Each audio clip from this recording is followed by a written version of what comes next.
Hello everyone, welcome back to my channel friends. और आज के वीडियो में हम लोग इंक्लूसिव एजुकेशन का एक इम्पोर्टेंट टॉपिक डिस्कस करेंगे। आज का टॉपिक हमारा रहेगा historical perspective of inclusive education, यानी समावेशी शिक्षा का ऐतिहासिक परिदृश्य या फिर ऐतिहासिक पृष्ठभूमि। और फ्रेंड्स, ये टॉपिक मोस्ट इम्पोर्टेंट है और पर्सनली भी मुझे ऐसा लग रहा है कि ये टॉपिक इस बार ज़रूर पूछा जाएगा, तो आप इसको ज़रूर देखिए और अच्छे से इसको तैयार कीजिए। इससे पहले 2018 में इस टॉपिक से क्वेश्चन पूछा गया था। पहले क्वेश्चन देख लेते हैं कैसे पूछा गया था। तो 2018 में जो क्वेश्चन पूछा गया वो था, समावेशी शिक्षा की ऐतिहासिक पृष्ठभूमि पर प्रकाश डालिए, highlight the historical perspective of inclusive education. इसका आंसर देख लेते हैं। देखिए फ्रेंड्स, इसको आप कई तरह से फॉर्म कर सकते हैं। तो यहाँ पे सबसे पहले जो बच्चे थे इस तरह के, इनको स्वीकार नहीं किया जाता था, फिर इनको एक्सेप्टेंस देनी शुरू की गई और इनके लिए फिर एजुकेशन का भी प्रोविज़न किया गया। पहले इनको विशेष विद्यालयों में अलग थलग पढ़ाया गया, उसके बाद इनको एक ही विद्यालयों में अलग कक्षाओं में पढ़ाया गया, फिर इनको एक सामान्य विद्यालय में और सामान्य कक्षाओं में पढ़ाया जाने लगा, जिसको कि आप आज के सिनेरियो में देखते हैं। और आज इसका यही स्वरूप समावेशी शिक्षा कहलाता है। तो 19वीं शताब्दी में पहले अपंग बालकों को स्वीकार न करके दयालुता के भाव से देखने और शिक्षा के प्रति अलगाव के संकेत मिलते हैं। और समावेशी शिक्षा का ऐतिहासिक विकास सविशेष शिक्षा से प्रारंभ होकर एकीकृत शिक्षा की मुख्य धारा से होते हुए अपने वर्तमान स्वरूप में पहुंचा है। समावेशी शिक्षा का विकास वर्तमान में भी जारी है और समावेशी शिक्षा एक नवीन प्रत्यय है। इसका ऐतिहासिक परिदृश्य विशेष बच्चों की विशेष सीखना जितना प्राचीन नहीं है, फिर भी इसके प्राचीन स्वरूप से लेकर वर्तमान तक हम इसको 7 कालखंडों में विभाजित कर सकते हैं। फ्रेंड्स, ये मुझे हिंदी में नहीं मिला, लेकिन आप चाहें तो इसको हिंदी में कन्वर्ट कर सकते हैं, लेकिन बेहतर होगा कि आप इसको अपने एग्ज़ाम में इंग्लिश में लिखें और फिर ब्रैकेट में इसको हिंदी में लिखें। आप चाहें तो वीडियो में से देख के साथ साथ हिंदी में इनको एक साथ लिख सकते हैं। तो सबसे पहला आता है इरा ऑफ एक्सक्लूजन, यानी कि अलगाव का युग। और इसमें क्या होता था, इसमें इन बच्चों को अलग थलग कर दिया जाता था और उनको सोसाइटी में एक्सेप्टेंस भी नहीं दी जाती थी। फिर सेकंड युग आया इरा ऑफ एक्सेप्टेंस, यानी कि स्वीकृति का युग। और यहाँ पे इनको जो स्वीकार किया गया वो स्वीकार किया गया as a subject of amusement, यानी कि इनको मनोरंजन के साधन के रूप में एक्सेप्ट किया गया। लोगों को लगा कि ये दूसरों के मनोरंजन के काम में आ सकते हैं।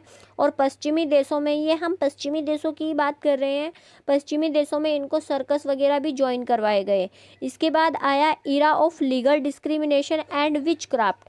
इसके बाद इनका जो है वो कानूनी रूप से विभेदीकरण किया जाने लगा और ऐसा समझा जाने लगा कि इन पर चुड़ैलों का साया है या फिर बुरी आत्माओं की वजह से ऐसे बच्चे जो हैं वो जन्म लेते हैं।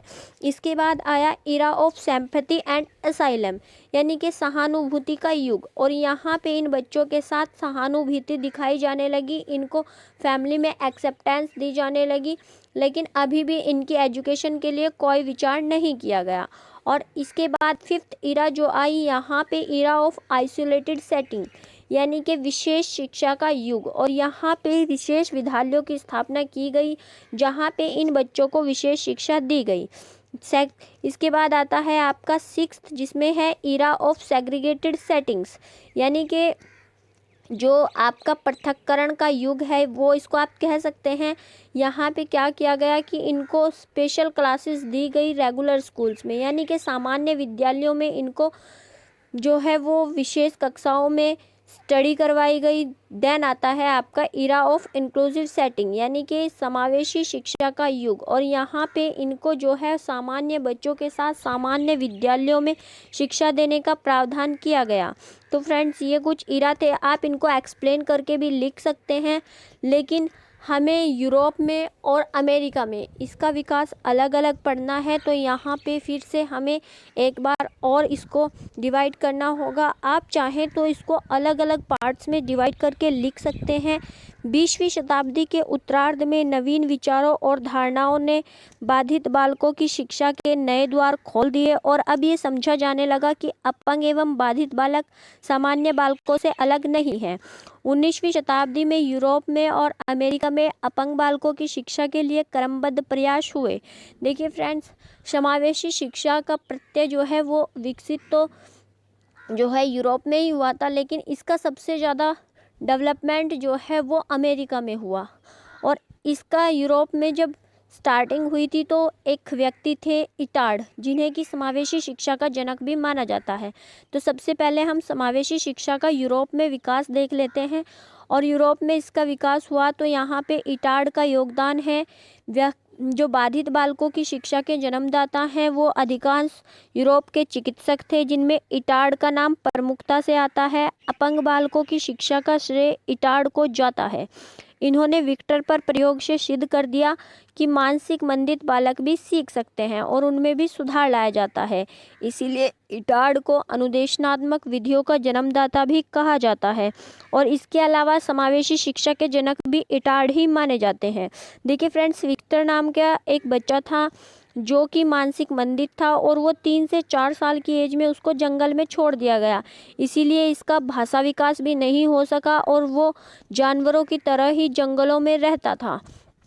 इसीलिए उसको जब 12 से 13 साल का वो हो गया तो इटार्ड उसको अपने साथ लेके आए और उसको एजुकेशन देनी स्टार्ट की और उन्होंने ये कर दिखाया। इसीलिए उन्होंने कहा कि मानसिक मंदित बालक भी सीख सकते हैं। इसके बाद आता है सैगविन का योगदान। इटार्ड के कार्यों से प्रेरणा पाकर सैगविन ने 1837 में पेरिस में मानसिक मंदितों के लिए एक शिक्षण संस्था की स्थापना की और 1840 में उन्होंने एक बुक भी लिखी जिसका शीर्षक था मूर्खता और इसका शारीरिक विज्ञान की विधियों द्वारा उपचार, या फिर इसका मनोविज्ञान की विधियों द्वारा उपचार, क्योंकि तब तक साइकोलॉजी को मनोविज्ञान नहीं कहा जाता था, तो यहाँ पे शारीरिक विज्ञान लिखा है। Idiocy and its treatment by physiological method. इसके बाद आता है कि इसके बाद सैगविन जो है वो सैमुअल होवे के साथ अमेरिका चले गए और यहीं से अमेरिका में समावेशी शिक्षा का विकास होना प्रारंभ हुआ। और समावेशी शिक्षा का विस्तार जो है सर्वाधिक अमेरिका में ही हुआ। इसीलिए आपसे 2 तरह के क्वेश्चन वेरी शॉर्ट में बनते हैं कि समावेशी शिक्षा का जन्म कहाँ हुआ, तो ये यूरोप में हुआ, लेकिन सर्वाधिक विकास इसका जो हुआ था वो अमेरिका में हुआ था। तो यहाँ पे समावेशी शिक्षा का विकास, समावेशी शिक्षा के क्षेत्र में प्रारंभिक कार्यों का विकास यूरोप में हुआ, परंतु इसके योगदान में सर्वाधिक विकास अमेरिका ने ही दिया। और अमेरिका के कुछ विद्वानों के प्रयासों का वर्णन इस प्रकार है। तो यहाँ पे सबसे पहला आता है लुइस ब्रेल, और लुइस ब्रेल के बारे में आप सभी जानते होंगे। लुइस ब्रेल ने नेत्रहीन बालकों की शिक्षा के क्षेत्र में महान योगदान दिया। लुइस बचपन में एक दुर्घटना के कारण ब्लाइंड हो गए थे और इसके बाद लुइस ने 1821 में दृष्टिबाधित बालकों की शिक्षा के लिए ब्रेल लिपि का आविष्कार किया और ये 6 डॉट पे बेस्ड रहती है। इसके अलावा दृष्टिबाधित बालकों की शिक्षा में जो ब्रेल लिपि है ये महत्वपूर्ण योगदान सिद्ध हुई और आज भी जो है ऐसे बालकों की शिक्षा ब्रेल से दी जाती है। इसके बाद आता है आपका होवे का योगदान, सैमुअल ग्रिडल होवे। इन्होंने अमेरिका में दृष्टिबाधित और बधिरों की शिक्षा में पर्याप्त कार्य किया और यहीं से इनका योगदान बहुत अधिक हो जाता है। इन्होंने लोरा क्रीडिंग मैन, जो कि एक मूक बधिर और दृष्टिविहीन थी, इनकी शिक्षा में महत्वपूर्ण योगदान दिया। इसके अलावा इनकी एक छात्रा थी एन सोल्विन, जो कि स्वयं भी दृष्टिबाधित थी, लेकिन उसके बावजूद भी अब हम एन सोल्विन का योगदान देखेंगे। तो एन सोल्विन जो है इनकी ही एक छात्रा थी जिन्होंने स्वयं दृष्टिबाधित होने के बावजूद भी हेलन केलर नाम के एक मूक बधिर को शिक्षा दी और हेलन ने भी बाद में ग्रेजुएशन की डिग्री प्राप्त की और बहुत सारी बुकें भी लिखी, जबकि वो मूक बधिर थी। इसके बाद आता है गैलेंडर का योगदान, और इससे very short question previous year में पूछा जा चुका है। गैलेंडर सर्वप्रथम ऐसे व्यक्ति थे जिन्होंने बधिरों के लिए आवासीय विद्यालयों की स्थापना की थी और यही क्वेश्चन आपका ट्रू फॉल्स में पूछा गया है। तो इन्होंने बधिरों की शिक्षा के लिए 1817 में सबसे पहले आवासीय विद्यालय की स्थापना की और इन्होंने बधिर बालकों की शिक्षा में रुचि ली। तो फ्रेंड्स, इस तरह से आप इस क्वेश्चन को फॉर्म कर सकते हैं। अगर आपको फिर भी लगता है कि ये क्वेश्चन का आंसर हमारा छोटा पड़ रहा है तो आप यहाँ पे लिख सकते हैं कि समावेशी शिक्षा के विकास के चरण, और इन चरणों में आप सबसे पहले लिख सकते हैं विशेष शिक्षा का विकास, फिर एकीकृत शिक्षा का विकास, जिसमें कि आपके विशेष बच्चों को सामान्य विद्यालयों में अलग कक्षाओं में शिक्षा दी जाती थी। उसके बाद आप लिख सकते हैं समावेशी शिक्षा का विकास, और इसमें लिख देंगे कि समावेशी शिक्षा का विकास आज भी जारी है। तो यहाँ पे इस तरह से आप 3 चरण भी इसके लिख सकते हैं। फिर आप एक कंक्लूजन लिख देंगे कि इस प्रकार विशेष बालकों को अभिशाप न मानकर उनकी शिक्षा के लिए प्रयास किए गए। प्रारंभ में इन बच्चों के लिए विशेष विद्यालयों की स्थापना की गई, लेकिन इसके बाद इनको एकीकृत शिक्षा से होते हुए समावेशी शिक्षा के अपने वर्तमान स्वरूप में विकसित हुई। यूरोप और अमेरिका से समावेशी शिक्षा का प्रत्यय पूरे विश्व में फैल गया।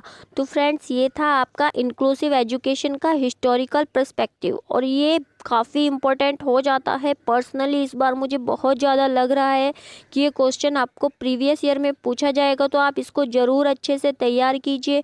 और अगर आपको ये वीडियो पसंद आई है तो लाइक, शेयर और सब्सक्राइब ज़रूर करें। अगर आप इसका PDF लेना चाहते हैं तो डिस्क्रिप्शन बॉक्स में दिए गए टेलीग्राम ग्रुप पर ज़रूर ज्वाइन करें। Thanks for watching this video. Thanks for watching.